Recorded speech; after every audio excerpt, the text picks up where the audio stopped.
ma'am. All right. So in the last class, we stopped at this point and solenoid was over. So we have to start with toroid. So let me discuss toroid now. Toroid is basically, for the solenoid, we discussed that there are turnings of wire which are present. And for toroid, we just curl them in the form of a circle. That's it. That's all the difference. Whatever solenoid is doing in a straight line, when we curl it in the form of a circle, that is known as a toroid. Okay, so a solenoid bent in the form of a closed ring is known as a toroid. Now, like we derived the solenoid, here for the toroid also, we are going to cut it transversely and then we are going to divide it into various sections. The inner section, this is with the radius R1, this is the innermost section. Okay, this first we take the innermost part. Here no magnetic field is present. Then we take this portion, this one, slight portion from here. This is the second outermost, where we are enclosing a bit portion of the wire also and the rest of it. Last portion is the outermost portion, again the outer one. Okay, so here also magnetic field is 0. Because in the third one and in the first one, there is no magnetic field present. Magnetic field is present between the wire only. Remember when it was a solenoid, for a solenoid, we discussed that in the last class, if you remember, I told you that for the solenoid, we have the magnetic field present within this region only. Okay, magnetic field is present within this part only in the solenoid. Now, when you turn it, when you curl it from both the ends, this forms a circle. So when the circle is formed, there is nothing actually present inside in between, because this is the region that becomes a circle. And this is the outer region that becomes the outer circle. So in both of the cases, magnetic field will be 0. In this region 1 means Amperian loop 1, the magnetic field is 0. And in the region 3, the magnetic field is 0. Because outside magnetic field is 0. The magnetic field which is outside is 0. Now this is the second region that is enclosing. Now here magnetic field is present because we can see these magnetic field lines here. When the current goes inwards, that has been formed like this. When it comes out from here, this is pointed like this. Then it goes inwards, outwards, inwards, outwards, inwards, outwards like this. This is present, and this is how the loop moves in this manner. So that's what we have shown here. So yes, here the magnetic field will exist, and we are going to apply the Ampere's circuit law over here. So for the second region, see, like we've already discussed, B dot dl integral is equal to mu naught I. B integral of dl is equal to mu naught I. So B into 2 pi r is equal to mu naught, the current enclosed. Magnetic field will be mu naught I by 2 pi r. So net magnetic field will also be this only, because the first is 0, the third is 0. So we have the second region, that is mu naught I by 2r. We can say the net magnetic field is mu naught I by 2 pi r. But this is for just one turn. For number of turns, the net magnetic field will be mu naught Ni by 2 pi r. Now look from here, 2 pi r for a circle is what? It's the periphery of the circle, the circumference of the circle, which you can say length of the circle. When we had the solenoid in a straight line, the entire length was present as L. That was the length L. Now 2 pi r is the circle's circumference, right? It's the circumference of the circle. So basically, it's also like the length of a circle. In common terms, we can say. So see, n by 2 pi r can be written as small n here also. So we can say the net magnetic field is mu naught n I. Okay, B is equal to mu naught n I. Capital N is the number of turns, R is the length of the toroid. So N by L is the number of turns per unit length. Okay, Capital N is the number of turns, 2 pi r is the length. So I'll just tell you one thing. See, in the whole portion, we have Ampere's circuital law.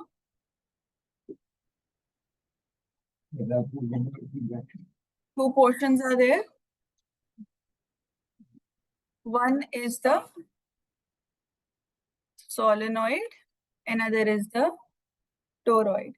So magnetic field here is also mu naught Ni. Magnetic field here also is mu naught Ni. Now here the small n is capital N by L, number of turns per unit length. Whereas for a solenoid, this n is number of turns per unit length, but the length of a circle is 2 pi r. That's the whole gist of the entire Ampere's circuital law. And Ampere's circuital law in itself is closed integral, line integral of magnetic field is mu naught times the current enclosed. Tell me the Ampere's circuital law and its applications. Are they clear to both of you, Rubna and Qudsiya? Yes, ma'am. Okay. One more thing. For the question which we did in the last class, if you remember, there was a wire question which we did from Ampere's circuital law. This one, where we just chose a smaller section from the wire. So that value was coming mu naught IR by 2 pi A square. There was a question that came recently in the paper that plot the graph between the magnetic field versus the separation, the radius, inside and outside. So see, inside, this will be our answer. Now you know how we derived it in the last class also. Okay, so this is how we derived it. So magnetic field is here, it is directly proportional to the radius. You can see radius of the wire, or radius of the Amperian loop, sorry, not the wire. Wire is A. So magnetic field is directly proportional to R, so you get a straight line over here. Okay, this becomes a straight line.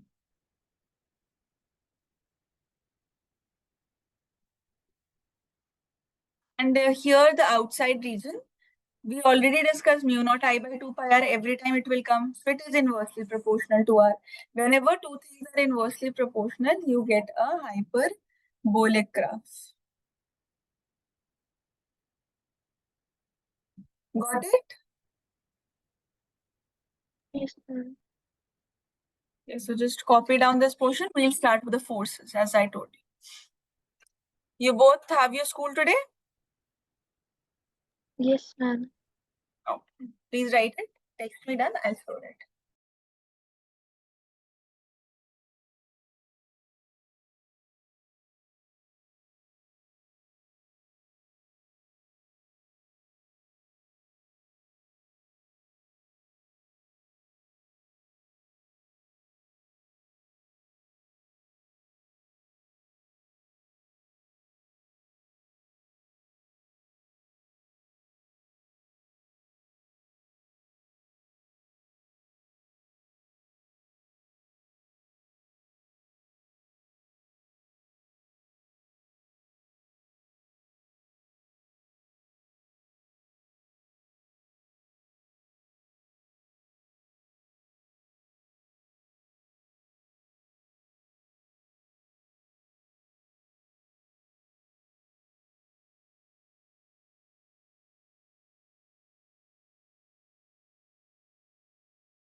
Okay.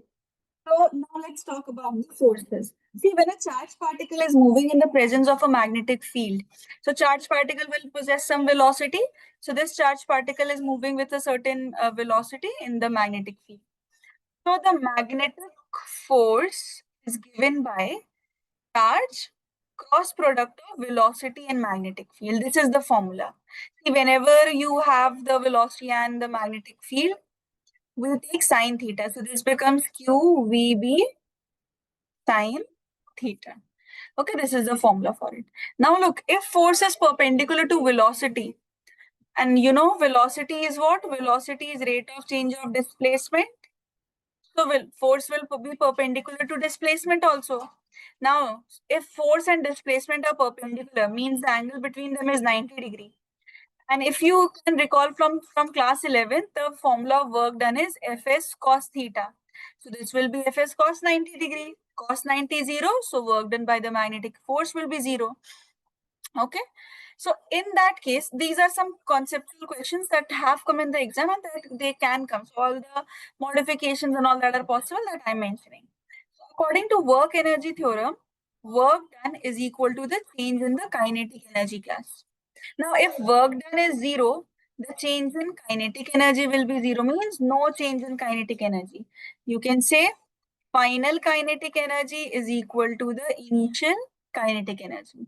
Okay, there is no change in the kinetic energy. Also, if there is no change in the kinetic energy, we can say half mv initial square is equal to half mv final square. Half m will be cancelled. Initial velocity is equal to the final velocity. Means no change in velocity either. No change in velocity too. So force is perpendicular to velocity. These many conclusions can be drawn. Force perpendicular to velocity, kinetic energy remains conserved, velocity remains conserved. And how? That's how. This theory part is clear. Anything you want to ask, Lubna, Kutsia? No, ma'am. No, ma'am. Okay. See, there are 4 cases that we have to do on the basis of this formula QVB sine theta. First 2 cases are very easy. If the charged particle is parallel to the magnetic field, tell me class, what will be the angle between the velocity and magnetic field then? Tell me. 0. 0, very good. Theta will be 0 degree. So F will be QVB sine 0 degree. So that will make the entire magnetic force as 0. It is anti-parallel. Angle will be 180. 180. Very good. So again we'll write QVB sine 180 degree. So in this case also the magnetic force is 0. Remember, in 2 cases the magnetic force will be 0 when they are parallel, when they are anti-parallel. Okay, rest of the cases I'll discuss, but write down the theory part till here. Then we will do the other 2 cases. Other 2 cases are more important, especially the third one. But write it. First 2 are very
See, if I give you a charged particle, let's say this is the charged particle Q, which is moving downwards with a velocity V.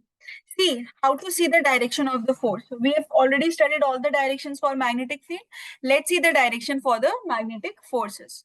Wherever the charged particle is moving, put your palm along that direction. See, the charged particle is moving downwards. So I'll put my palm downwards. Right hand, just only take your right hand, no other hand. Okay, as I told you, we are going to only focus on the right hand so that you're not confused between left or right hand during your exam. So only we are going to take right hand. So remember, every the numerical or every quantity direction will be given by the right hand thumb rule. Now there are changes in it. Thumb will give the direction somewhere else. Sometimes the fingers curling will give the direction and everything. Anyways, right now here your hand should point downwards because the charge is flowing downwards. Now where is the magnetic field? Magnetic field is inside the page, right? So curl your fingers inwards. Where is the thumb pointing? Towards the right. So this way the direction of the force is here. Okay, let's see some more direction. This is the charged particle moving here with this velocity v. So where is the charge? Take your right hand. And one more thing, class, if you take your left hand, in any of the cases, the answer will be exactly opposite to the correct answer. So take the charged particle, put it along the direction of the velocity. Where is the velocity pointing? Towards the right. Take the charged particle. So we have put our palm towards the right, right?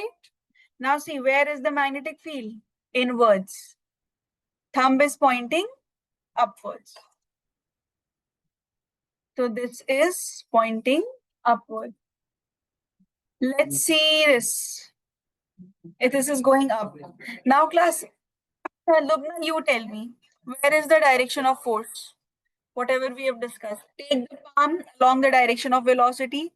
Curl the fingers towards the magnetic field. See where is the thumb going. Lubna, answer?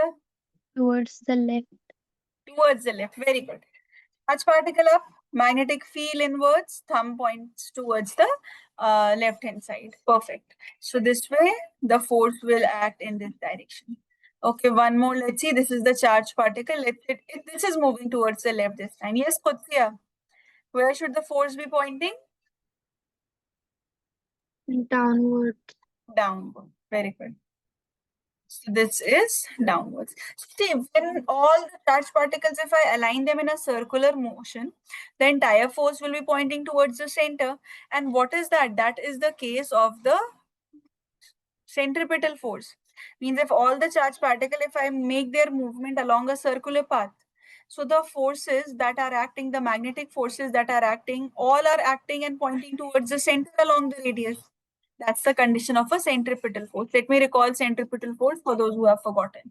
See, centripetal force was there in your uniform circular motion in your class 11th. Now see, direction of centripetal forces along the radius and towards the center. Any force that acts along the radius and pointing towards the center will be known as the centripetal force. The force will be known as the centripetal. So magnetic force is equal to QVB. This is the magnetic force. And the centripetal force is mv square by r. So magnetic force is there, centripetal force is present. Now both of these forces are equal in this case. Magnetic force is actually providing the necessary centripetal force here. So you can say QVB is providing the necessary centripetal force, that is mv square by r. So centripetal force is provided by the magnetic force. How can we say this is providing the centripetal force? Because any force that acts along the radius towards the center will provide the centripetal. Clear till here? This much? Yes, ma'am. Okay, now there are very many formula that we have to see based on this. Write down the case 3. The direction which I discussed with you is also mentioned. So you write it. Then I'll discuss the numerical part based on this QVB is equal to mv square by r formula. Please write it first.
Okay, see, when we equate both the values of centripetal force, we can say QVB is equal to mv square by r. From here, one velocity will be cancelled. Look, radius is given as mv divided by, this is the first formula. Radius is equal to mass into velocity by charge into the magnetic field. From here, if we want, we can write the velocity also as QBR divided by M. So that equation is also valid. Basically, using this, whatever things you can write. If you can't remember the individual formula, that's okay. You remember that centripetal force is equal to the magnetic pole. So QBB will be equal to mv square by r. From here, you can derive the radius, you can derive the velocity, you can derive the time period, frequency, angular frequency, linear frequency, kinetic energy, and everything. Even if you're forgetting, though I'll suggest you remember these formula because it will save your time in the exam. But just in case if you forget, so that's not a big deal. Just equate QVB with mv square by r. Now look for the time period. Time period is what? It's basically distance covered in a circle, that is 2 pi r divided by the speed. Usually, what's the times formula? Distance divided by speed. Speed is equal to distance by time. Time is distance by speed. So here we are talking about a circular path, right? We are talking about a circular path. The charged particle, if the magnetic field is perpendicular to it, covers a circular path. That's what we have discussed till now. So in a circular path, the length will be 2 pi r and it will be divided by the velocity. Now velocity we already know is this. Let's put the values of velocity. Velocity will be QBR by M. So RR will be cancelled. Time period is 2 pi M by QB. That's the formula of time period. One more thing, you can see velocity and radius have been cancelled. So many a times the questions come to prove that time period is independent. Time period is independent